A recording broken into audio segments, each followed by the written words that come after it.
इरफान साहब, you are yes on live.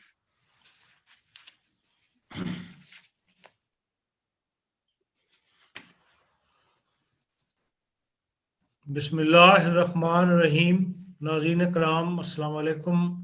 Voice of Germany की उर्दू नशियात में प्रोग्राम होगा शाफी के साथ अब्बास अनवर और इरफान अहमद खान आपकी खिदमत में हाजिर हैं। नाज़रीन, आज हफ्ते का पहला दिन है और मंडे का दिन हमने मखसूस किया हुआ है होगा शाफी के नाम से। होम्योपैथिक अद्वियात का जो प्रोग्राम है वो राना सईद साहब के और उनकी टीम के साथ हम पेश करते हैं। खान साहब भी तशरीफ फरमा हैं, उनके साथ उनके दूसरे साथी जनाब अहमद मुख्तियार साहब भी आज के प्रोग्राम में शरीक गुफ्तगू होंगे। दोनों हजरात को हम अपनी पूरी टीम की तरफ से, वॉइस ऑफ जर्मनी की तरफ से वेलकम कहते हैं, प्रोग्राम में खुश आमदीद कहते हैं। जी अस्सलाम वालेकुम। वालेकुम सलाम व रहमतुल्लाह। खान साहब, आज का प्रोग्राम जो है वो कुछ क्रिकेट मैच की कैफियत बन रही है, जिसमें वहां भी दो अंपायर होते हैं, दोनों उंगली खड़ी करें तो तब आउट या सिक्स माना जाता है। आज जो अद्वियात पूछी जाएंगी उनमें भी आप दोनों का रजामंद होना पड़ेगा। दोनों की रजामंदी से अनाउंस होगी कि हाँ जी ये दवाई फाइनल हुई जी। एक तो ये है कि 50 से ऊपर मैसेज थे जिन्होंने राना साहब की सराहा है इस सर्विस को जो वो दे रहे हैं, और वॉइस ऑफ जर्मनी की सर्विस को। अब सबके नाम तो मैंने इसलिए याद नहीं पढ़े कि हर दफ़ा ये नाम पढ़ रहे हैं तो जो आधे घंटे का प्रोग्राम है वो वैसे ही घंटे पे चला जाता है, और अगर नाम पढ़ने शुरू कर दें तो बहरहाल हम सबके मशकूर हैं, उनका शुक्रिया अदा करते हैं कि उन्होंने हमारी पूरी टीम की जो है वो शाफी टीम की हौसला अफजाई की है। इसके बाद हम चलते हैं सवालों की तरफ। सवाल किया है कि मेरी उम्र 62 साल है, खांसी के दौरे दिन रात पड़ते हैं, आर्लीवा, मूसा और जेनिका 200 भी बताई गई थी, दोनों लेनी है या इनमें से एक लेनी है? अस्सलाम वालेकुम रहमतुल्लाह व बरकातहू। देखें जी, अरेलिया रेसामोसा दवाई 30 में शायद बताई होगी मैंने या किसी ने भी। तो वो आप अगर दिन में 3-4 दफ़ा लें तो लगभग से उससे खांसी ठीक हो जाती है, लेकिन 3-4 दिन 5 दिन बाद, फौरी नहीं। तो एक पहले लेके देखें, अगर उससे फ़र्क ना पड़े फिर आप सेनेगा भी ले सकते हैं 200 में, दिन में 3-4 2-3 दफ़ा, तो इंशाल्लाह ताला हो जाएगी ठीक। अगर फिर भी हफ्ते में ना ठीक हो फिर बताएं। इस समय तक या 30 में लेनी है या 200 वाली लेनी है, इकट्ठी नहीं लेनी? नहीं, मैं 30 और 200 इसलिए बताता हूँ कि लोगों के पास दवाएं मौजूद होती हैं, कई दफ़ा उनके पास 30 होती है, वही दवा कई दफ़ा उनके पास 200 होती है, तो इसलिए मैं 30 और 200 दोनों लिख देता हूँ कि जो आपके पास मौजूद है आप इस्तेमाल कर सकते हैं। ठीक। एक ने पूछा जी, गैस्ट्रोस्कोपी करवाने से गले और मैदे में खराश महसूस हो रही है, आर्निका ले लें 1000 में। आर्निका 1000 ले लें। चलें, ये तो सिंपल कहानी है। एक दोस्त ने पूछा है जी, शुगर फ्री गोलियां राना साहब से या मार्केट से मिल सकती हैं? शुगर फ्री गोलियां, इनका मतलब है ग्लोबलिस? हाँ, ग्लोबलिस आपके जो मीठी होती है ना, तो हो सकता है उन्होंने।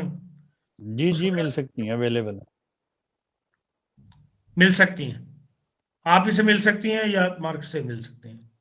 नहीं, मार्केट से भी मिल सकती है, मुझसे भी मिल सकती है। अच्छा, लेकिन ये मतलब पूछना पड़ता है मार्केट से। ठीक। अच्छा जी, अगले 2 सवाल। हाँ जी मुख्तार साहब, आपने कभी मुशायरा अटेंड किया? मुशायरा जी कर लेते हैं। नहीं, पहले कभी किया लाइव मुशायरा? हाँ जी। उसमें शायर ने जिस शेर पे ज्यादा दाद लेनी हो ना, वो पढ़ने से पहले कहता है जरा तवज्जो फरमाइए। जी जी। तो मेरे अगले 2 सवाल भी जरा तवज्जो वाले हैं, इसलिए मैंने कहा वो कहते हैं जी, मर्द की उम्र जो है 67 ईयर्स है। बड़ी दूर से सवाल आया, समुद्रों पार जिसे कहते हैं। मसल्स में दर्द होती है, वो कहते हैं पहले मैकेनिकल काम किया है सारी उम्र, तो अब रिटायर हो गए हैं, लेकिन मसल्स में दर्द होती है और उम्र के साथ साथ ये दर्द जो है वो बढ़ रही है, ठीक है। सांस भी फूलता है, इसके अलावा रेशे की तकलीफ है उनको, सर्दी गर्मी रेशा जो है वो गिरता है, दर्द से एलर्जी है, हाई ब्लड प्रेशर के भी मरीज हैं, दिल के भी इशू भी साथ हैं। वो कहता है कोई ऐसी कंबाइंड दवाई बता दें जो इस सारी बीमारियों में इस्तेमाल हो सके। ठीक, जज़ाकल्लाह इरफान साहब। असल में ये जो तकलीफ है ये मसल्स में उस वक़्त आती है जब इंसान जो है लंबा अरसा बुखार की कैफियत में रहे। अब जो इस उम्र में जो 67 इयर्स ओल्ड में जो इनको लेमन, ऑरेंज और सिरके की बनी हुई चीज़ें सूट नहीं करती। अगर ये इनसे परहेज़ कर लेते हैं तो इलाज बिल खुराक हो जाएगा। अगर ये अपने खाने में से ये ख़त्म कर दें तो इनको एस्पिरिन भी फ़ायदा दे सकती है। अगर ये सारी उम्र छोड़ दें तो इनके मसल्स में दोबारा से इसको दर्द नहीं होगा। तो सरेदस्त दवाई लेने की जरूरत नहीं आपके ख्याल में? बात दरअसल ये है कि मैं दवाई बता भी दूँ और उनकी आदत में ऑरेंज और लेमन और सिरके की कोई चीज़ें होंगी तो ये दवाई बेकार जाएगी। इलाज बिल खुराक अच्छी बात है बनिस्बत कोई दवाई देना। मैंने अभी बताया कि अगर वो दवाई लेना चाहेंगे तो एस्पिरिन ले सकते हैं या हमारे पास सैलिसिलिक एसिड होती हैं जिस दवाई में भी सैलिसिलिक एसिड्स होगा, यानी सालिक्स अल्बा है, सालिक्स निग्रा है, ये इनमें से कोई भी दवाई ये लेते हैं तो इनको आराम आ जाएगा। मगर अगले ही लम्हे अगर ये ना कि खुराक में कोई भी सिट्रस वाली कोई दवाई हो खुराक होगी, जैसे लेमन है, ऑरेंज है, अचार है, फिर हो जाएगा। मैंने दायमी इलाज बताया उनको। ठीक, यकीनन जी उन दोस्त हैं जिन्होंने ये पाकिस्तान से पूछा था, ये बात सुन ली होगी और खुदा करे कि उनको इसके इस्तेमाल से शिफायात नसीब हो। ये आज साहब बच्चे की उम्र जो है वो 8 साल है और बचपन से बड़ों की झिड़कियां या जो रोब होता है उससे वो बच्चा एक मुस्तकिल डर की कैफियत में रहता है,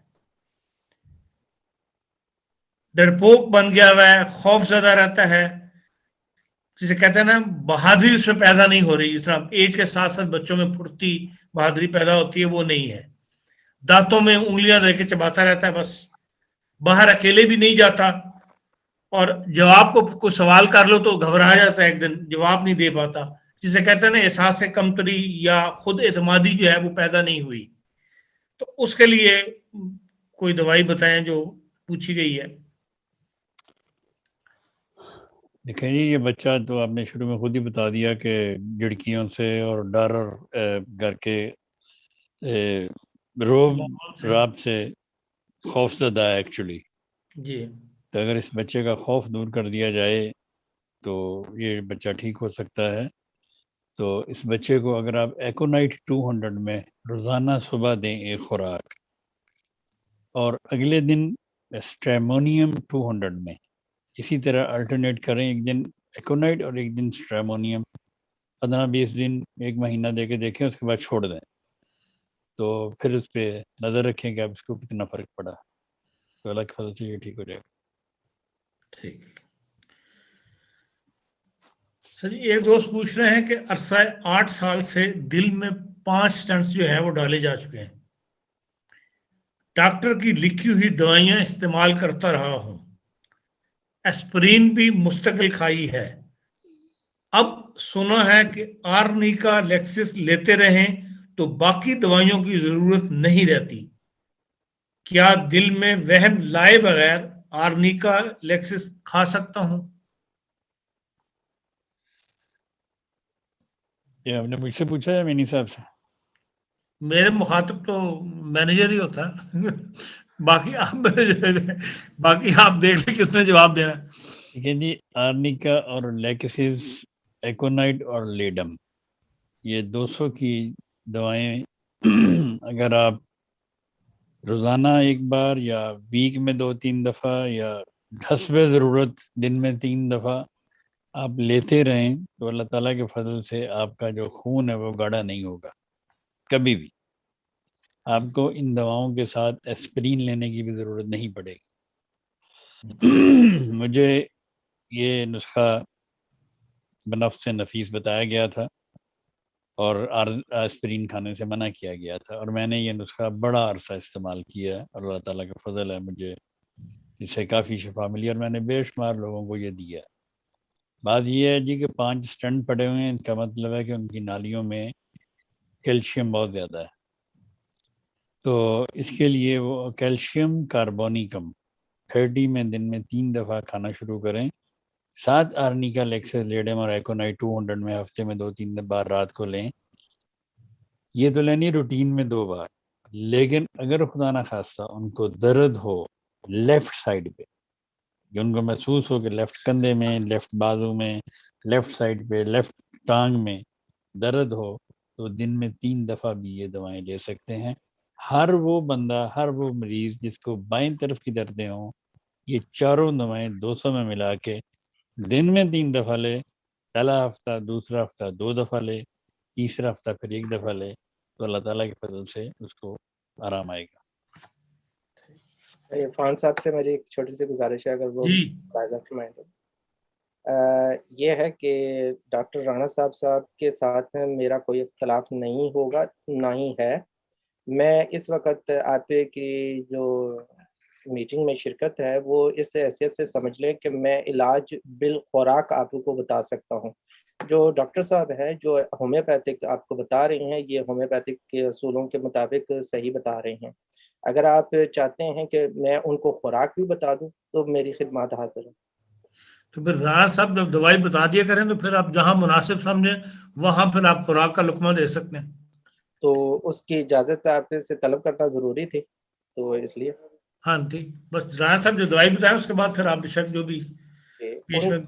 उनको एलर्जी है लेमन से और सिरके से और दूध से, और वो अगर ये कॉम्बिनेशन अपना छोड़ दें तो उनका बाकी स्टेंट नहीं पड़ेगा और ना ही प्रोस्टेट कैंसर होगा, क्योंकि इस तरह जो ग्लैंड्स होते हैं वो फ्लैपी हो जाते हैं, उन इसलिए उनको चाहिए कि ऑरेंज और लेमन की बनी हुई चीज़ें तमाम जो हैं वो छोड़ दें और अपनी खुराक में जो है सादगी ले आएँ, और जिस दिन ऑरेंज खाएं तो कम से कम दूध ना लें। अगर दूध लेंगे तो आपस में ही इनका ब्लड जो है वो दही की तरह बनता जा रहा है, तो इसलिए आर्टेरियोस्क्लेरोसिस उनके आर्टरीज में बिल्डअप हो रहा है।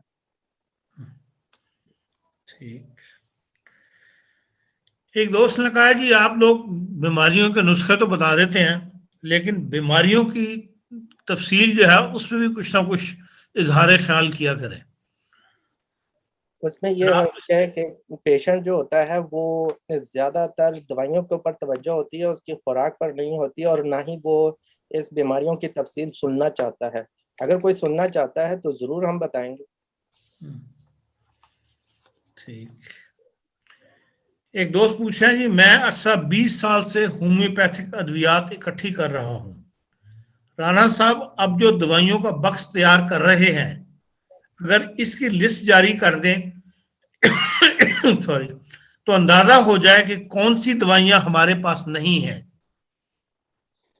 जी इंशाल्लाह जी, अभी हम उसको बना रहे हैं बॉक्स को। वो बॉक्स जो है वो इस दफ़ा 130 दवाइयों पे मुश्तमिल होगा, जिसमें विटामिन्स होंगे, बायोकेमिक होगी और कुछ कंपाउंड्स होंगे। तो वो हम लिस्ट बनाने देंगे इंशाल्लाह ताला, लेकिन उसमें से कई ऐसी दवाएं होंगी जो शायद आपके पास ना हो, बल्कि अक्सर लोगों के पास नहीं होंगी। चलें फिर लिस्ट तो आ जाए सामने, तो फिर ये है कि भी पता लग जी जाए। इंशाल्लाह ताला हम अभी काम कर रहे हैं उस पर। जब भी अल्कोहल मिली चीज, चाहे वो होम्योपैथिक की दवाई ही क्यों ना हो, खाता हूं तो गला बैठ जाता है और एलर्जी हो जाती है। इसका कुछ जवाब।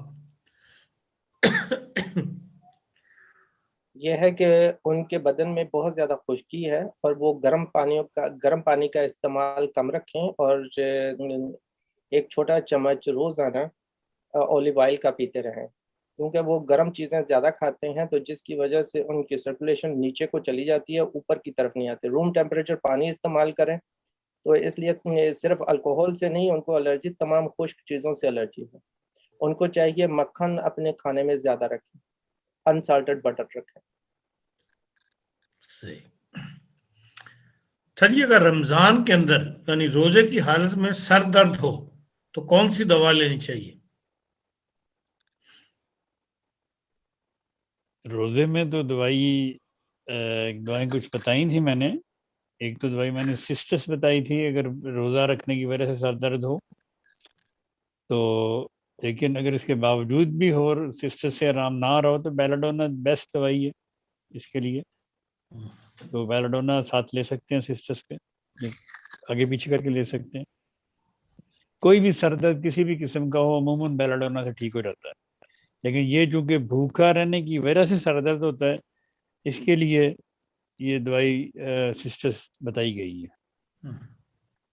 और खाने मतलब में जो आपने इफ्तारी के वक्त ना, जी ठंडे दूध के अंदर एक छोटा चम्मच नमक डालकर पीने से उनका जो बाकी रोजे हैं उनमें सर दर्द नहीं होगा। जब भी इफ्तारी करें, ठंडे दूध के अंदर एक छोटा चम्मच नमक डालें और उसको घूंट घूंट करके पी लें।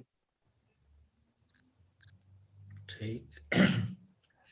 हाँ साहब, आपने किसी एक प्रोग्राम में ये कहा था कि होम्योपैथिक जो है वो जबान पर असर करती है, दवाई जो है। तो किसी ने पूछा कि क्या दवाई मुंह में डाल के उसका गरारे किए जा सकते हैं या कुल्ली की जा सकती है, या कम से कम सर दर्द के वक्त गरारे वाला तरीका अपना लिया जाए?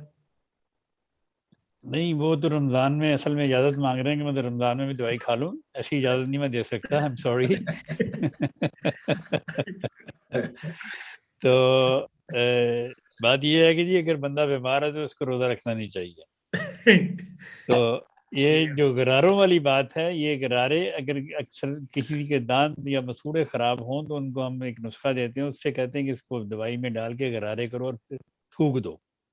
लेकिन दवाई बहरहाल दवाई है, तो इस रोज़े में दवाई खाने की इजाज़त तो मैं नहीं देता, ना ही मुझे इख्तियार है। तो इसलिए ये ऐसे फतवे ना मुझसे ले। ये फतवा ही मांगा उन्होंने दरअसल।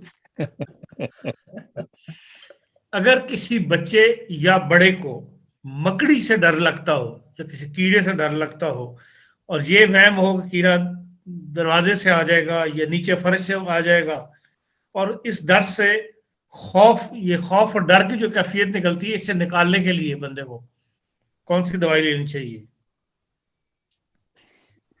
मकड़ी से या कीड़े मकोड़ों से डरने की सबसे अच्छी जो दवा है वो है एपिस मेलिफिका।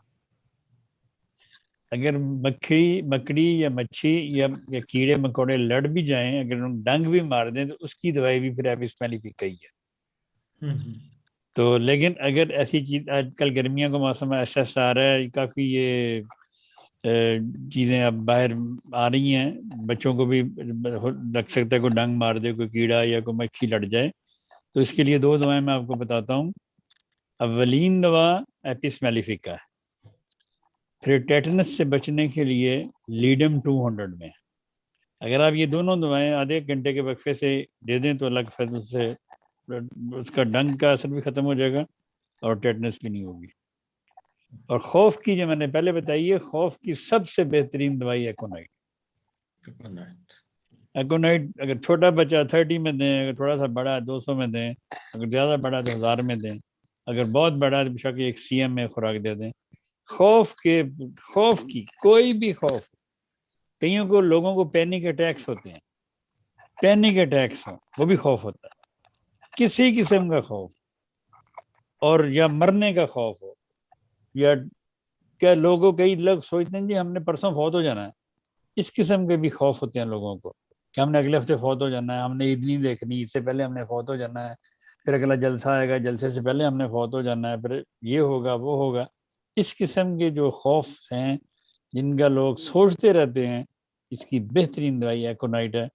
एकोनाइट 200 में, 1000 में, 10,000 में, 50,000 में, CM में, कोई भी ताकत हो आप इस्तेमाल करें, अल्लाह ताला के फजल से आपको फायदा हो।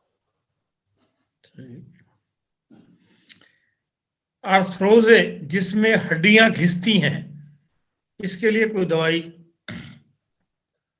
जमीनी से बताएंगे। अर्थ्रोज़न यानी कि खून के अंदर कोलेस्ट्रॉल का लेवल जो है, जो विटामिन डी का लेवल है वो बहुत कम हो जाता है। और वो लेवल कैसे कम होता है? वो खुराक से ही कम होता है या किसी ब्लीडिंग की वजह से कम होता है। जैसे अपने खुराक में हमने तेल, मक्खन और दूध का इस्तेमाल बिल्कुल कट कर दें और फिर हम उसकी जगह पे हरी मिर्चों का, सुरख मिर्चों का ज़्यादा और नमक का ज़्यादा इस्तेमाल करें, तो ये अर्थरोज़ पैदा हो जाता है और जॉइंट्स में दर्द होना शुरू हो जाता है। जॉइंट्स के अंदर लुब्रिकेशन होती है, वो लुब्रिकेशन हमारे तेल से ही पैदा होती है और बॉडी जो है वो कन्वर्ट करती है उसको विटामिन डी में, विटामिन ई में, तो और बी12 में पैदा करती है। तो लिहाजा सिरके की बनी हुई चीज़ें ऐसे लोगों को नहीं खानी चाहिए जिनको अर्थरोज़ हो चुका हो। तो जिस चीज़ों में खुराक को अपनी तब्दील करके फिर उसके बाद कुछ दवाइयाँ ऐसी होती हैं जैसे कार्डस मारियानस है और ये लेनी चाहिए जैसे से उनके अंदर जो है विटामिन डी पूरा हो। ठीक। अच्छा जी, एक जरा टेढ़ा सा सवाल है। वस्कुलिटिस कोई दवाई आपकी या कोई बीमारी है? वस्कुलिटिस मिक्रोसोफिक्स एंड पोलियानिकिट्स हाँ जी, ग्लोमर ये एमपीए होता है। हाँ जी, आप बताइए। हाँ जी, इसका पूजा कीजिए। और ग्लोमर ने पेरिट्स जी ये इसका होम्यो इलाज है इन बीमारियों का। वो कहते हैं एलोपैथिक में तो इम्यून सिस्टम को सुला देते हैं, प्लीज इस बारे में तफसील बताएं। और इसी सवाल को उन्होंने एक और तरह से भी बाद में पूछा है कि भाई ये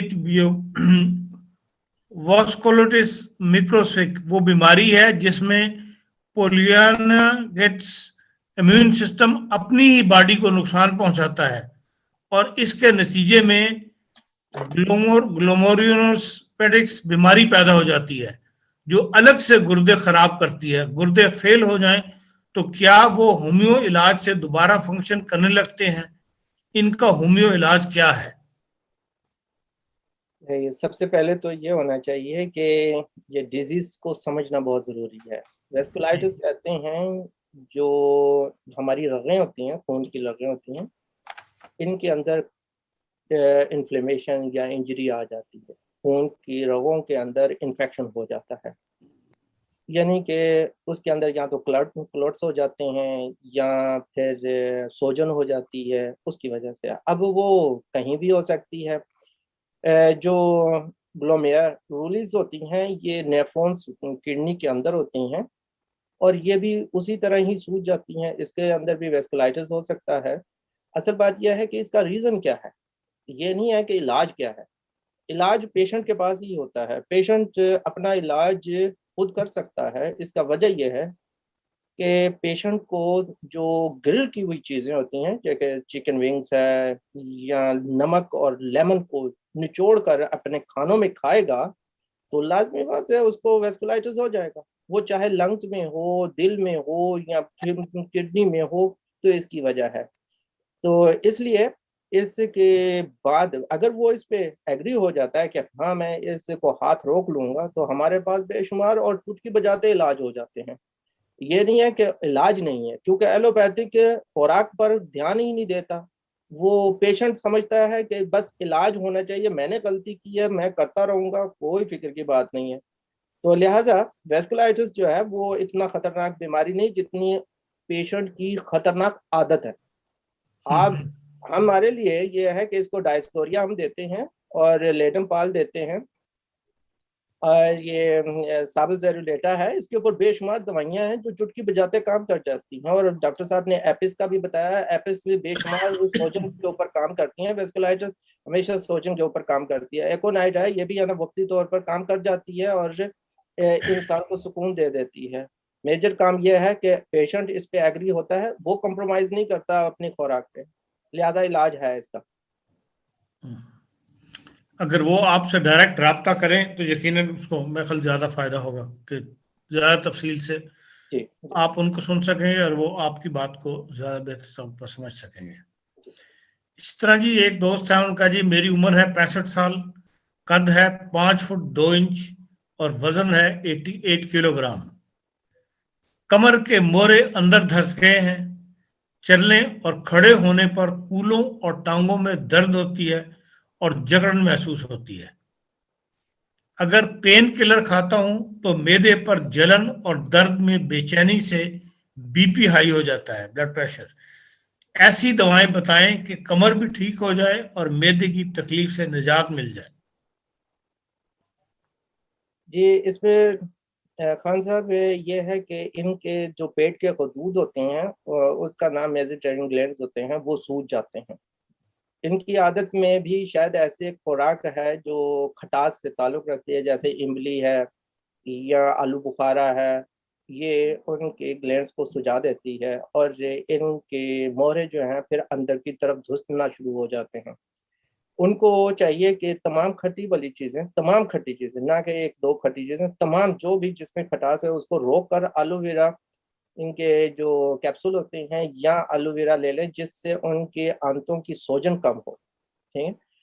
फिर दूसरे नंबर पर यह है कि हम सीपिया देते हैं 100 में 200 में, इस पे काम करता है, मगर शर्त यह है कि वो अपने खुराक में तब्दीली ले आए, तो ये तमाम जो है वो इसकी सोजन पे कम कर देंगे। इनका इलाज हो सकता है, ये मुमकिन है कि भी इनकी जो पेन किलर है उसमें एक और चीज़ है, खटास से, ये सिरके से बहुत तेज़ी से मसल्स पेन करते हैं। इनके जो जैसे बाज़ हज़रात जो है 7 अप बहुत शौक से पीते हैं, उससे भी ऐसा होता है, उसमें भी लेमन और खटास और मिठास होती है, तो उससे भी आंतों के ग्लैंड्स जो हैं सूज जाते हैं। सही। और अगर जब तक इनको ये दवाइयाँ नहीं मिलती तो अपने आप को पेन किलर खाने के बजाय वो गर्म पानी की टकोर करें और आगे पेट के ऊपर भी करें और पीछे भी करें, कमर पे भी। अगर हो सके तो मसाज भी करें। इसमें L4, L5 जो है ज़्यादा मुतासर होते हैं। एक ने पूछा जी आंखों के नीचे स्याह हलकों की क्या वजह होती है, इसके लिए कौन सी दवा लेनी चाहिए? पूछने वाले की उम्र 35 साल है और वो फीमेल है। हाँ जी, इसका रीज़न खून की कमी होती है और गर्म पानी और गर्म चीज़ें होती हैं, और इसके लिए जो आर्निका मदर टिंचर के 10 ड्रॉप्स दिन में 3 दफ़ा लेने से 1 हफ्ते के अंदर से उनको नुमाया फ़र्क नज़र आ जाएगा। एक बच्ची है जिसकी उम्र 5 साल है और एक आंख का एंगल जो है वो थोड़ा सा टेढ़ा है, दूर की नज़र भी कमज़ोर है, आंखें भी झपकपाती है, उसके लिए कोई दवाई तजवीज़? ये उसकी आंख में स्क्विंट है, तो कुछ चंद जो, क्योंकि बच्चों के मामले में ये पोटेंसिस का है, तो मैं डॉक्टर साहब से गुजारिश करूंगा इनकी पहले पोटेंसिस बता दें। 30 में इनको, ऐसे बच्चे को 30 में अगर आप साइक्लेमन, कैल्शियम और एगैरिकस 30 में मिला के दें कुछ अर्सा, तो अलग फल से ये ठीक हो जाता है, ये भैंगापन ठीक हो जाता है। और बच्चे को दौड़ने भागने से रोकें, क्योंकि ऐसे बच्चे जो हैं बहुत ज़्यादा हाइपर होते हैं, केचप और मायोनेज़ के शौकीन होते हैं। इनकी खुराक में तमाम ऐसी जो तेज़ाबियत रखने वाली चीज़ें होती हैं, और हत्ता मुमकिन कोशिश करें कि रोक दें, क्योंकि बच्चे का ये स्क्विंट जो होता है, ये पीछे जो नर्व होते हैं ये खिंच जाते हैं। ठीक है, तो इसलिए इनकी खुराक में ऐसी चीज़ें नहीं होनी चाहिए। ठीक। एक ने पूछा जी मेरी उम्र 35 साल है, पहले गला खराब हुआ, बुखार हुआ, एलोपैथी दवा खाई, अब चखने की हिस्स जो है वो कम हो गई है, खाने का जायका, नमक वगैरह का पता नहीं चलता। मैंने कहा ओपीएम 30 में खाएं, ठीक हो जाएगी। ओपीएम 30, ठीक है, यकीन सुन लिया होगा उन्होंने। एक ने पूछा जी मेरी उम्र 43 साल है और मैं हाइपोथायराइड्स की बीमारी की वजह से हर रोज लीवोथेरोनिक्स की एक गोली खा रही हूँ। होमियो दवा बता दें। इसमें यह है हाइपोथायराइडिज्म है और लेवोथायरॉक्सिन की वो गोली खाती हैं। इसमें ये होता है कि जो गले का ग्लैंड होता है या थायराइड्स होता है वो सूज जाता है और जिस्म में बुखार होने की वजह से और ये खुश्क हो जाता है, ये सूज जाता है। तो ये है कि हमें ये देखना पड़ेगा उनकी बॉडी में कहाँ इन्फेक्शन है। सिर्फ इन्फेक्शन होना एक जगह पे नहीं होता, कई जगहों पे होता है, या बाज़ दफ़ा खुराक में ही होता है। और देखना पड़ेगा इनको बार बार बुखार क्यों चढ़ता है और किन चीज़ों से चढ़ता है। तो लेवोथेरेपी इसके अलावा बेशुमार दवाइयाँ हैं हमारी जो इसके ग्लैंड्स को ठीक करती हैं। वो काली आयोडाइड है हमारी 200 में 30 में भी, लेकिन ये ठीक तो हो जाता है, ये ग्लैंड्स दोबारा से ख़राब हो जाते हैं, ठीक है, जब तक इंसान की आदत नहीं तब्दील होती या उसको डाइट का पूरी तरह नहीं पता जाता। हर बंदे की अपनी डाइट होती है, उसको बेशुमार चीज़ें जो है एलर्जेटिक होती हैं। ये एलर्जी ये नहीं होता कि सिर्फ स्किन के ऊपर कोई खारिश या रैशेस बन गया है। जो एलर्जीज होती हैं वो ब्लड प्रेशर की काज भी होती हैं और आंखों में एलर्जीज अर्टिकेरिया की काज भी होती हैं और थायराइड्स अंडर एक्टिव की काज भी होती हैं। ये इसका बहुत बहुत तेजी से इलाज होना चाहिए वरना ये किडनी फेलियर भी करता है। सरदस दवाई आपने बता दी फिर। जी, काली आयोडाइड होती हैं। ये काली आयोडाइड जो है वो थायराइड्स के ऊपर काम करने में मदद करती है। तो ये कार्बोवेज भी इस पे काम करती है। तमाम कार्बन जो दवाइयाँ होती हैं, कास्टिकोम हो गया, कार्बन एनिमेलिस हो गया और काली कार्बो हो गया, ये सारी दवाइयाँ थायराइड्स पे काम करती हैं। मगर ये हमें देखना पड़ेगा कि उस पेशेंट का थायराइड्स किस इन्फेक्शन की वजह से है। मैदे की इन्फेक्शन है, आंत की इन्फेक्शन है, किडनी की इन्फेक्शन है, कोई भी इन्फेक्शन बॉडी के अंदर सरायत कर रहा है जिसकी वजह से उनको ये ठीक नहीं हो पा रहा। बेहतर ये कि आपसे रब्ता कायम करें। जी सर। राहत साहब का ईमेल एड्रेस और फोन नंबर जो है वो हमसे लिया जा सकता है। सही, राहत साहब वही पुराना सवाल है, जिसको रोजे के दौरान सुबह 9-10 बजे प्यास लगनी शुरू हो जाए, मुंह सूख जाए, उसे कौन सी दवा लेनी चाहिए?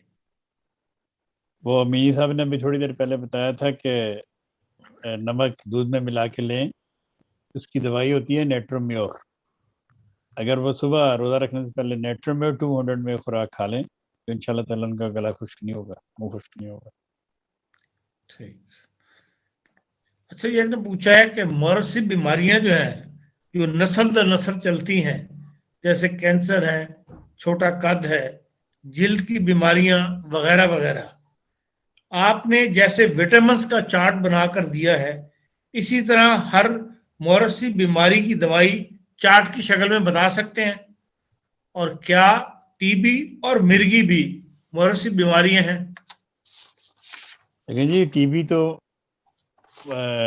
तो मौरूसी बीमारी है, तो मिर्गी तो नहीं मौरूसी बीमारी। मेरा ख्याल तो जरूरी नहीं कि ये किसी को अगली नस्ल में मुंतकिल हो जाए, ऐसा तो मैंने कम ही सुना। लेकिन टीबी मौरूसी दवा है, मौरूसी बीमारी। तो और भी बेशुमार मौरूसी बीमारियां हैं, लेकिन मैं बार सर दस टीबी की बात कर रहे हैं। और टीबी का होम्योपैथी में अलग फजल से मुकम्मल इलाज है। तो इसलिए और किस किस्म के देखें, बीमारियों के चार्ट बना ऐसे नहीं बनाए जाते। बीमारियों का पहले खोज लगानी पड़ती है, गहरी बीमारियां जो हों उनको उनकी हिस्ट्री जाननी पड़ती है, फिर उसके बाद उनके लिए कुछ दवाएं तजवीज़ की जाती हैं, देखी जाती हैं। तो इसलिए ये मतलब ऐसे छोटे से प्रोग्राम में उसके मतलब इतनी बात नहीं की जा सकती। हाँ, प्राइवेटली अगर किसी अच्छे से डॉक्टर से आप मशवरा करें तो वो आपको इसकी सारी हिस्ट्री बता सकता है। फिर सब जो बच्चों की पैदाइश के बाद बास खवातीन को जो है पेशाब की तकलीफ हो जाती है, बहुत ज़्यादा पेशाब आता है, इस पर कंट्रोल नहीं रहता और मसाने पर भी बहुत ज़्यादा बोझ महसूस करती हैं। तो इसके लिए कोई दवाई पूछी गई है, अगर बता सकते हैं, और कितने अरसे इस्तेमाल करनी है? देखिए जी, बच्चों की पैदाइश के बाद अक्सर औरतों में पेशाब रुक जाता है। अच्छा। अगर पेशाब रुक जाए तो कॉस्टिकम 200 हर आधे घंटे बाद दें तो खुदा के फजल से पेशाब आना शुरू हो जाएगा।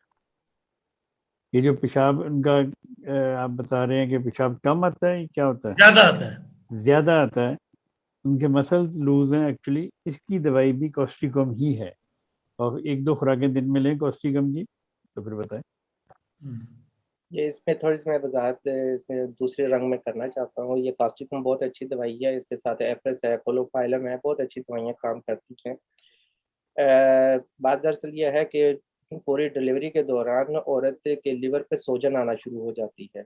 जैसे सोजन आती है तो उसमें खून की कमी आना शुरू हो जाती है। खून की कमी की वजह से यूट्रस जो है, क्योंकि थका होता है बहुत ज़्यादा, वो मसाने पर गिरना शुरू हो जाता है, गिरता है, तो जिसकी वजह से औरत को अर्ज होता है पेशाब का। तो लिहाजा ये थोड़ा सा काम नहीं है, खून की कमी की पूरी करने के लिए उनसे क्यों मसाज की ज़रूरत होती है और यूट्रस को ऊपर रख के खींच के रखने की ज़रूरत होती है, क्योंकि बाज़ जगह औरतें हैं ना, पेशाब बंद हो जाता है, आदत होती है, मगर वो जैसे ही अपने पेट को थोड़ा सा ऊपर करते हैं तो उनका पेशाब रिलीज़ हो जाता है। तो लिहाजा ये है कि लिवर का इसमें चैलिडोनियम बहुत अच्छा काम कर सकती है। चैलिडोनियम साथ-साथ देनी चाहिए इन चीज़ों के साथ-साथ कि भी उनके मसाने जो मसाने की भी सोजन और यूट्रस की सोजन कम हो और लिवर की भी सोजन कम हो। एक दोस्त ने पूछा जी, मेरी उम्र 42 साल है, छोटा या बड़ा गोश्त खाने से डायरिया और हल्का हल्का बुखार हो जाता है, बैक पेन, गैस की तकलीफ और बहुत ज्यादा कमजोरी महसूस करता हूँ। 4 साल से रेड चिल्ली नहीं खाई, खा लूं तो मैदे में आग लग जाती है, सिर्फ काली मिर्च इस्तेमाल कर सकता हूँ और कब्ज की शिकायत भी है, इसका के लिए कोई दवाई तजवीज कर दें। हाँ, अच्छा, इस पे ये है कि उनके ग्लैंड से काफ़ी हद तक इंजरी हो चुके हुए हैं। उनको जितना ज़्यादा मैक्सिमम इसी पर ही खुराक पे रहना चाहिए और अपने आप को दोबारा से दूध पे ले आएँ। यानी कि जब भी हमें तकलीफ़ होती है तो हम माँ, माँ कहते हैं या माँ की तरफ भागते हैं, तो इंसान है ना, तो जो दूध है वो दोबारा इनके ग्लैंड्स को बिल्डअप कर देगा। मगर इनको कम से कम 3 साल तक दूध और मक्खन पर रहना पड़ेगा, तब जाकर इनके ग्लैंड्स इस काबिल होंगे कि ये कुछ गोश्त खा सकेंगे, वरना इनके ग्लैंड्स जो हैं इनको मेटास्टेसिस कैंसर की नौबत आ जाती है। अच्छा जी, लॉन्ग कोविड के बाद कमजोरी बहुत ज्यादा है, डॉक्टर ने विटामिन डी और आयरन की गोलियां दी हैं, इसके बावजूद कमजोरी नहीं जा रही, चेहरे की रंगत भी जर्द है। चलिए वो चैलिडोनियम लें, चैलिडोनियम क्यू में और चाइना 200 में, सिंकोना ऑफिसिनल 200 में दिन में 3 दफ़ा 10 कतरे चैलिडोनियम के सुबह और 10 कतरे शाम को, ये लें 1-2 हफ्ते, इंशाल्लाह ताला कमजोरी ठीक हो जाएगी। जिस तरह होम्योपैथिक अद्वियात में कंपाउंड्स बना सकते हैं, आया विटामिन का भी कंपाउंड बनाकर इस्तेमाल कर सकते हैं? जी बिल्कुल कर सकते हैं, विटामिन का कंपाउंड बनाकर, जिस तरह ये विटामिन बी कॉम्प्लेक्स है और या और विटामिन अगर आपने विटामिन ई या डी मिला के लेना तो आप ले सकते हैं, लेकिन जैसे आपकी ज़रूरत है वैसे आप मिला के ले सकते हैं। राज साहब, भी सवाल क्योंकि उससे मुतालिक है, कोविड-19 से मुतालिक, इस बारे में कोई नई हिदायत वगैरह तो नहीं आपकी तरफ से, टीम की तरफ से कोई? क्योंकि दिन ब दिन बढ़ ही रहा है, जर्मनी के अंदर भी। देखें जी, ये दिन ब दिन बढ़ रहा है और दिन ब दिन ये बहुत ही जालिमाना अटैक कर रहा है। हिंदुस्तान में तो बहुत बुरी हालत है और इस तरह पाकिस्तान में भी और इधर हमारे इस जर्मनी में भी, क्योंकि जर्मनी में भी अब रात को कर्फ्यू लगना शुरू हो गया है। बहुत सारे शहरों में रात को कर्फ्यू था 10 से लेके सुबह 5 बजे तक। तो इसके लिए देखें, ये सबसे ये बड़ी जालिम वबा है। अपनी ऑक्सीजन को बरकरार रखें, अपनी ऑक्सीजन ना कम होने दें बॉडी में। इसके लिए आपको ज़रूरत है या नहीं है, आप अपने घर में ऑक्सीजन 200 ज़रूर रखें और इसका दिन में 1-2 बार इस्तेमाल करें ताकि आपकी जिस्म में ऑक्सीजन कम ना हो। मैंने 12 तजर्बे किए हैं अल्लाह के फजल से ऑक्सीजन के साथ, जिनकी ऑक्सीजन ड्रॉप हो जाती थी, 1-2 खुराकें लेने से ही उनकी ऑक्सीजन 90-98 तक चली जाती है। और मिलने मिलाने से बचें, हुकूमती SOPs का ख्याल रखें, इस बीमारी से फाइट करें। ये बहुत जालिम बीमारी है। अल्लाह ताला सबको महफूज रखे। तो बाकी जो जो हदायत अक्सर लोगों को मिलती रहती हैं वो मुझे भी मिलती रहती हैं, लेकिन वो लोग पैनिक हो जाते हैं कि हाय फटाफट ये भी दवाई खा लें, ये भी दवाई खा लें। ऐसा करने की ज़रूरत नहीं है। अगर आपको साइड इफ़ेक्ट्स हों किसी चीज़ के तो फिर दवाई खाएं, वरना बगैर किसी वजह के आप दवाई ना खाएं। दवाई कोई भी हो, होमियो हो, एलोपैथी हो, हकीम की हो, यूनानी हो, देसी हो, आयुर्वेदिक हो, बगैर वजह के दवाई नहीं खानी चाहिए, कोई भी वजह हो। लेकिन क्योंकि ये कोरोना में ऑक्सीजन कम होती है जिससे मौतें हो रही हैं। इंडिया में भी यही हो रहा है, दुनिया में हर जगह ऑक्सीजन का लेवल गिरता जाता है, बंदे की डेथ हो जाती है। तो इसलिए आप ऑक्सीजनम, और एक बड़ी अच्छी एक्सरसाइज है नाक की, अगर वो आप कर लिया करें दिन में 2-3 दफ़ा, तो उससे भी जिस्म में ऑक्सीजन पूरी होती रहती है। तो करने में कोई हर्ज नहीं है, वो बहुत अच्छी है। मैं आपको दिखा देता हूँ, सिखा देता हूँ कैसे करनी है। बहुत सारे लोगों ने देखी होगी। ऐसे नाक पे हाथ रखें, एक साइड से खींचें,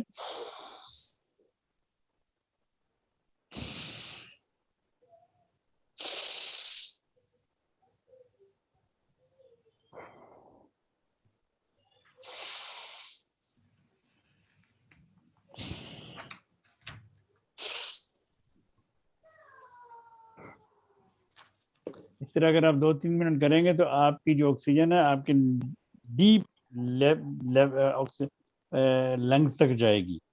वरना आप जो मामूल में सांस लेते हैं वो तो सिर्फ यहाँ तक ही जाता है, जिससे आप जिंदा हैं, नीचे जाता ही नहीं है। तो इस तरह के अगर आप डीप सांस लेंगे तो अल्लाह ताला के फजल से आपके लंग्स भी स्ट्रांग रहेंगे। फिर आप वो ऑक्सीजनम 200 में आप अपने इस्तेमाल में रखें। ज़रूरत नहीं है तो फिर ना खाएं, लेकिन अगर आपको ज़रा भी ख़तरा हो कि आपकी ऑक्सीजन कम हो रही है तो फ़ौरन उस दवाई को खाएं। या आपको ज़्यादा खांसी आ रही है, खांसी भी देखें, खांसी जब आती है तो जिस्म में ऑक्सीजन की कमी होती है, बंदा खांस खांस के ऑक्सीजन को पूरा करता है, तो उसकी भी बेहतरीन दवाई ऑक्सीजन है। तो इसलिए ऑक्सीजन को अपने इस्तेमाल में रखें। आर्निका वगैरह आप ले सकते हैं, अगर कोई दर्दें शर्दें आपको हों, ऐसी चीज़ें आप ले सकते हैं। या खून पतला रखने के लिए भी आप आर्निका ले सकते हैं। लेकिन खुदारा इन पार्टियों से, इन महफिलों से बचें, बहुत बुरा हाल हो रहा है इधर हमारे भी, और हिंदुस्तान में भी, और पाकिस्तान में। जज़ाकल्लाह डॉक्टर साहब। ये गले के खुराक के मैं अभी बताता चलूँ, जो हमारी आदत में है वो भी थोड़ा सा तब्दील होना चाहिए, जैसे को हम ना अपने ऊपर काबू पा सकते हैं। तमाम ऐसे फ्रूट्स जो यूरोप में इंपोर्ट होते हैं उसमें रिच पोटाशियम होता है। पोटाशियम खून की शिद्दत को नीचे रखता है और गले की तमाम ग्लैंड्स को डैमेज करता है, जैसे लारिंजाइटिस है, फेरिंजाइटिस है, ओटिटाइटिस है। ये सारे ग्लैंड्स जो हैं वो खटास से होते हैं। जो इंपोर्ट किए जाते हैं वो उनको ट्रैवल कराने की गर्ज से ये सन ड्राइप होने देते नहीं है। सन ड्राइप होगा तो इसमें बहुत ज़्यादा कम पोटाशियम होगा। ये क्योंकि अगर सन ड्राइप होने दे दें, इसको सूरज में पकने दे दें, तो यहाँ पहुँचते पहुँचते वो वैसे ही ख़राब हो जाएगा। बात दरअसल ये है कि इनको ट्रैवल करने में कई दिन लगते हैं और कई हफ्ते लगते हैं। जब आप तक पहुँचता है तो इसमें बहुत ज़्यादा बैक्टीरिया होता है और जो गले के ग्लैंड्स को मुतासर करता है और आंतों के ग्लैंड्स को भी मुतासर करता है। तमाम ऐसे फ्रूट्स जो ऑरेंज है या कीवी है, स्ट्रॉबेरीज है, ब्लूबेरीज है, इनका इस दौर के दौरान कोई भी इस्तेमाल ना करे। इससे एहतजाज करें फूली तौर पर कि ऐसे फ्रूट जो इंपोर्ट किए जाते हैं प्लीज़ इसको ना खाया जाए। दूसरी बात यह है कि बच्चे स्कूल जाते हैं, उनको रोज़ाना या हफ्ते में 1 दफ़ा अपने गले को स्वाब करना पड़ता है। मेरी उनसे गुजारिश है कि स्वाब करने से 15 मिनट से आधा घंटा पहले नमक के गरारे कर लें अच्छी तरह। तो गरारे करने के बाद फिर आधे घंटे बाद वो स्वाब करेंगे तो उनको पॉजिटिव नहीं आएगा। वो स्कूल या घर अगर पॉजिटिव हो जाता है तो वो घर में अरेस्ट हो जाते हैं। तो लिहाजा मेरी ये गुजारिश है कि इस अमल को किया है और जो डॉक्टर साहब के जो मशवरे हैं जो उन्होंने कहा है वो उस पर भी अमल करें। सर जज़ाकल्लाह, ये बताएं कि छोटे बच्चे को जो है मदर टिंचर कब तक, किस उम्र तक दिया जा सकता है या कितनी देर तक दे सकते हैं? देखें जी, बच्चे को मदर टिंचर तो छोटे को मतलब 1 डेढ़ में 2 महीने का, 15 दिन का, 20 दिन का दिया जा सकता है। उसमें कोई मसलन छोटे जैसे बच्चे जिनको पीलिया हो जाता है, तो पीलिया हो जाने वाले बच्चे को अगर आप चेलिडोनियम के 2-3 कतरे या 5 कतरे दें 2-3 दफा दिन में, हफ्ता 10 दिन 2 हफ्ते, तो कोई मसला नहीं है। बच्चों की अमूमी सेहत के लिए हम अमूमन बच्चों को अल्फाल्फा मदर टिंचर देते हैं। वो बेशक 1 महीने का बच्चा या 1 साल का या 5 साल का या 10 साल का, बच्चों को आप कंटिन्यूसली 2-3 महीने ये मदर टिंचर दे सकते हैं, 10-10 कतरे दिन में 2 दफ़ा या 5-5 कतरे दिन में 3 दफ़ा, अगर उनकी सेहत बहाल हो रही है। अगर तो उनसे ये मसलन अल्फाल्फा है, ये बच्चों की भूख के लिए, बच्चों की सेहत के लिए, बच्चों की अमूमी सेहत के लिए, बच्चों के मतलब हर किस्म की बच्चों की, समझ लें कि ये बच्चों की ग़िज़ा है। अल्फाल्फा मदर टिंचर बच्चों की ग़िज़ा मदर टिंचर है। इसको देने से कोई नुकसान नहीं है। लेकिन अगर आपको कोई वैसे ही वहम पड़ जाए या किसी के कहने पे आपको वहम हो जाए, तो 2-3 महीने के बाद बेशक हफ्ता 10 दिन छोड़ दें, 15 दिन छोड़ दें, उसके बाद फिर दोबारा शुरू कर दें। तो इसलिए कोई मदर टिंचर से कोई नुकसान नहीं किसी किस्म का, किसी भी किस्म का। हाँ, एक मदर टिंचर है बड़ा खतरनाक है, वो नहीं देना चाहिए। वो किसी भी सूरत में ज़्यादा नहीं देना चाहिए। चले आज मैं आप लोगों को ये भी बता देता हूँ, वो है एकोनाइट का मदर टिंचर। एकोनाइट का मदर टिंचर सिवाय 1-2 कतरों के इससे ज़्यादा नहीं लेना चाहिए किसी भी सूरत में। एकोनाइट मदर टिंचर 1-2 कतरों से ज़्यादा नहीं लेना चाहिए। अगर 3-4 पड़ गए हैं तो उस दवाई को फेंक दे, बना लें आपको नुकसान दे। ये आप बच्चों की बात कर रहे हैं, बड़ों की भी बात कर रहे हैं? बच्चे हों या बड़े हों, एकोनाइट मदर टिंचर, पोटेंसी नहीं, पोटेंसी तो मैंने पहले बताई ना कि बेशक 1 लाख भी दें कोई मसला नहीं। मदर टिंचर जो है वो 1-2 कतरों से ज़्यादा नहीं दे। मदर टिंचर एकोनाइट का इस्तेमाल होता है अमूमन दिल की बीमारियों में। क्रेटिकस के साथ 1 कतरा मिला के या 2 कतरे मिला के पीने से दिल को तकवीयत मिलती है। बड़ा अच्छा नुस्खा है। और ये जिनको दिल की कमज़ोरी हो या जो बात बात पे खौफज़दा हो जाते हों, जो बात बात पे डर जाते हों, जो खबरें सुन के डर गए या कोई फैमिली में ऐसा कुछ हैपन हो गया तो डर गए, ऐसे पेशेंट भी एकोनाइट और क्रेटिकस 10 कतरे और एकोनाइट का 1 कतरा मिला के दिन में 2-3 दफ़ा लें तो उनके दिल को तकवीयत पहुंचेगी। एक है जी प्रोपोलस और पॉपुलस अल्बा, एक दवाई के 2 नाम हैं। क्योंकि मैंने प्रोपोलस मंगवाई थी लेकिन आ गई पॉपुलस अल्बा। प्रोपोलिस दवाई मंगवाई थी तो आ गई प्रोपोलिस अल्बा। अल्बा, ये एक ही दवाई के 2 नाम हैं या अलग अलग दवाई हैं? नहीं, प्रोपोलिस तो दवाई का नाम जो मैं अमूमन, ये अलग-अलग दवाएं, एक दवाई नहीं है। प्रोपोलिस दवाई एक्चुअली मदर टिंचर में मैं बताता हूँ लोगों को, ये इन्फेक्शन की बेहतरीन दवाई है प्रोपोलिस। ऐसे लोगों को जिनके मसूड़े सूजे हों या मसूड़ों से बहुत पानी बहता हो गले से, या बहुत मसूड़े मतलब बहुत बुरी हालत हो मसूड़ों की, तो प्रोपोलिस को आप वैसे भी उंगली या ब्रश के साथ मसूड़ों पे मल सकते हैं या 10 कतरे पानी में डाल के उसके मुंह में रख के कुली करके आप फेंक सकते हैं। तो ये प्रोपोलिस तो मैंने इसके लिए बताई थी। और जख्मों को ठीक करने के लिए भी प्रोपोलिस बहुत अच्छी दवा है। इन्फेक्शन की बहुत अच्छी दवा है प्रोपोलिस। और प्रोपोलिस अल्बा की दूसरी दवा होगी, अमीनी साहब बता देंगे। जी, वो बिल्कुल अलग दवाई है। प्रोपोलिस जो है शहद के अंदर एक एंटीबैक्टीरियल दवाई होती है जो मक्खी पैदा करती है अपनी बाड़ के अंदर। ये लिवर के ऊपर भी बहुत अच्छा पॉजिटिव असर करती है। मसूड़ों में अंदर नासूर बन रहा हो, किसी किस्म के जख्म बन रहे हो, ये प्रोपोलिस बेहतरीन दवाई है। प्रोलस एल्बस है, ये बिल्कुल डिफरेंट चीज। ये किस बीमारी में इस्तेमाल होती है? ये है कि तो इसके ना प्रोमो अल्बस ये है, ये इसके अंदर बेशुमार है, मगर इसमें मुझे कुछ स्पेलिंग का थोड़ा सा मसला लग रहा है। अगर वो पता चल जाए तो फिर हम उसकी भी जो लिखे हैं उसमें वो है POPULIST अच्छी और दूसरा लफ्ज है ALBA। JP, दोबारा से स्पेलिंग बताइए। नहीं, ये पॉपुलस और POP, दवाई है। नहीं, ये पॉपुलस और दवाई है। ये पॉपुलस दवाई बसाने के लिए काम आती है। जी ठीक। एक ने पूछा जी, अगर घर में इमरजेंसी के अंदर 200 या 30 की या 1000 की ताकत पड़ी भी हो और इमरजेंसी हो जाए तो दी जा सकती है? 1 लाख भी दी जा सकती है 1 लाख दी जा अगर जरूरत हो तो। ठीक है जी, ये थे आज 30 सवाल जो मैंने चुने थे। अब अब्बास अनवर साहब के पास चलते हैं, उनके पास ईमेल्स पे क्या कुछ आया है। अच्छा, मैं अभी आपको बता देता हूँ, मैंने यहाँ पे नोट किए हुए हैं।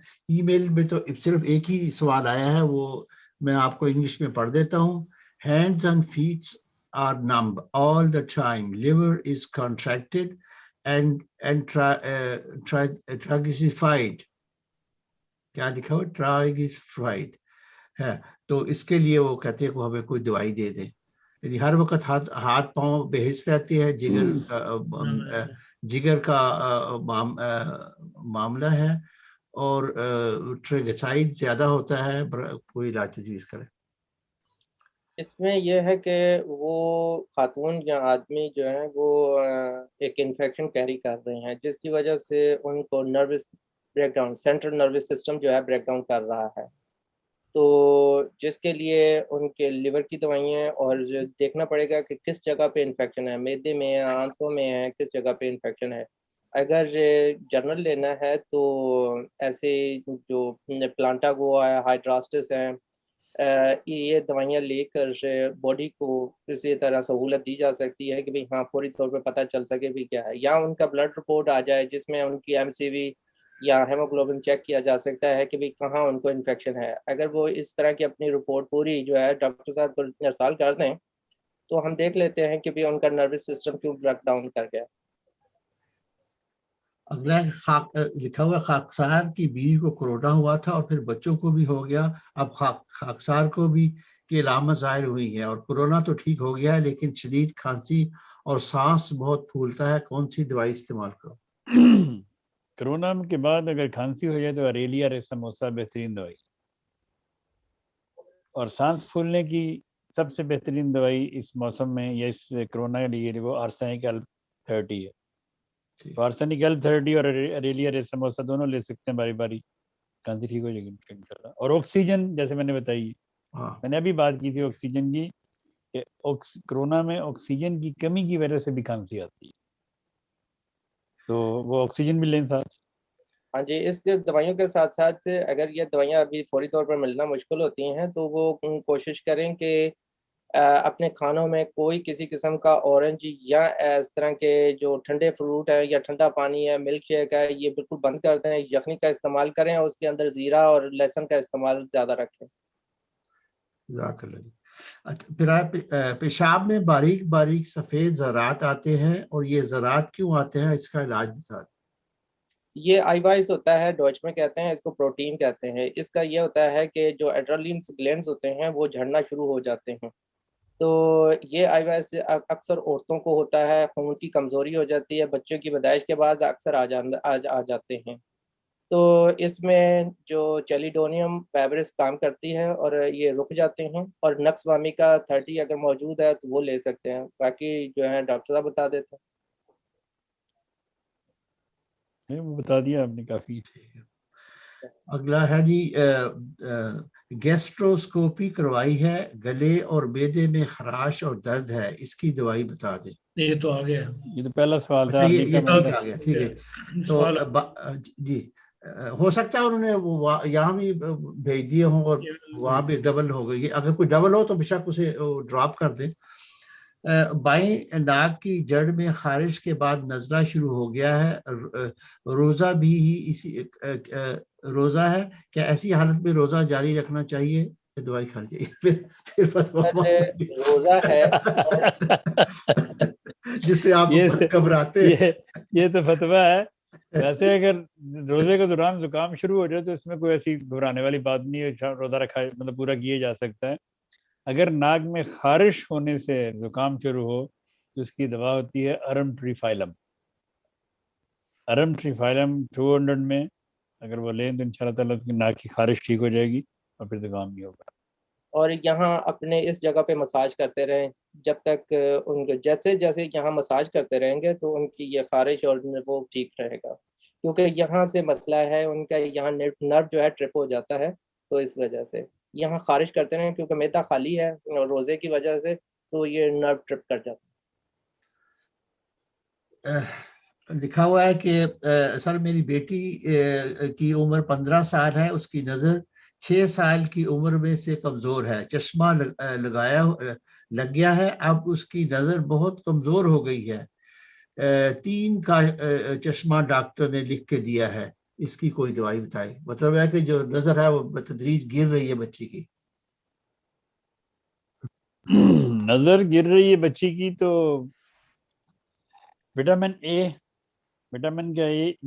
का इस्तेमाल करें, इसके साथ ओनोस्मोडियम 30, रूटा 30 और फाइस्टोस्टिग्मा 30, ये तीनों दवाएं 30 में मिला के लें, अल्लाह ताला फजल करेगा। और बच्ची को ऐसे जो केचप है, मायोनेज़ है, इसका इस्तेमाल कम रखें क्योंकि इससे उसका मैदा गर्म हो जाता है और ब्लड सर्कुलेशन उसकी दिमाग में नहीं जाती, जिसमें उससे कि ब्लड में जो ब्लड के अंदर इन्फेक्शन आ रहा है, तो इसमें ब्लीडिंग हो रही है, तो लिहाजा नमक से उसको दूर रखें, तमाम सिट्रस नमक से और नॉर्मल नमक से भी, और जो घर में आप खाना पकाते हैं रेडीमेड मसालों के साथ वो बिल्कुल ना बनाएं। फिर अगला कमेंट्स दिया उन्होंने कि भाई राना सही साहब को और मुख्तियार अहमद साहब, अमीनी साहब को इकट्ठा देखे तो हमें अच्छा लग रहा है, कुछ इस किस्म के तारीफी कलमात हैं। पाँव के नाखूनों में फंगस है, इसका इलाज बताइए। ये सॉरी फंगस नहीं होती वो जी। इसमें ये होता है कि जो दोस्त दही का इस्तेमाल ज़्यादा करते हैं उनके नाखूनों में फंगस आ जाता है, तो इसमें कॉमरीन्स काम करती हैं, जैसे वो दही को पहले छोड़ दें और मुस्तकिल ख़त्म करना पड़ेगा क्योंकि उसकी आंतों में ना फंगस है, उनकी आंतों में बैक्टीरिया रहता है। और ऐसा ये है कि इसमें कॉमरीन्स काम करती हैं, जैसे ज़ीरा है, अश्वगंधा है। अश्वगंधा का ज़्यादा इस्तेमाल करने से इनकी एक तो कई एनर्जीज़ आ जाएंगी, दूसरे नंबर पे ये है कि B12 हाई हो जाता है, B12 को कम करना पड़ता है। ऐसे लोग जो दही का या दूध की बनी हुई चीज़ें जैसे क्रीम्स हैं, आइसक्रीम्स हैं, या जो फुल डबल क्रीम है वो इस्तेमाल करते हैं तो उनके फंगस बनता है। इसमें एक कॉमरीन पाई जाती है हींग में, वो हींग का मुस्तकिल इसने इस्तेमाल 6-7 महीने से ये उनके नाखून बहुत खूबसूरत पैदा होना शुरू हो जाएंगे। इरफान साहब, एक और दवाई है जो डॉक्टर साहब के मुताबिक होती है, डॉक्टर साहब का ये होता है कि सोरानियम जो 1000 की हफ्ते में एक बार लेनी जरूरी होती है। इरफान साहब 48 मिनट 48 नहीं, मेरा ख्याल है हमारे पास अब 57 घंटा होने को है, तो 1 घंटा हो गया जी। तो कुछ और भी है 3-4, लेकिन यहाँ से फिर वक्त की कमी की वजह से अब हम मजीद नहीं पढ़ सकते, क्योंकि 1 घंटे से हम नीचे इस प्रोग्राम को रखना चाहते हैं। बाद में फिर सुनने वालों के लिए बहुत लंबा हो जाता है, वो उसको देखना भी। चलें फिर जो सवाल रह गए वो रेफर कर दे तो मैं अगले में हाँ, मैं उनको ना उसकी मैंने हार्ड कॉपी बना ली है, तो मैं आपको उसकी सारी वो टेक्स्ट के तौर पे भिजवा देता हूँ। ठीक है, तो ठीक है जी। राज साहब और अपने अमीनी साहब, आपका बहुत शुक्रिया कि आपने दोस्तों को मदद फराहम की। जो कुछ लोगों के सवालात थे उनके नहायत अच्छे जवाब दिए, और खुदा करे कि उन सबको इन जवाबात से मुतमईन रहो और जो दवाइयाँ आपने बताई हैं वो कारगर साबित हों और अल्लाह ताला इन सबको शिफा अता फरमाए। आमीन। इसके साथ ही हमें इजाज़त दीजिए, और अगले मंडे को शाम 4 बजे जर्मन वक्त के मुताबिक फिर हम चारों की टीम इकट्ठी होगी और आपके सवालों का जवाब दिया जाएगा। जय डॉचलैंड। जज़ाकल्लाह। अस्सलाम वालेकुम।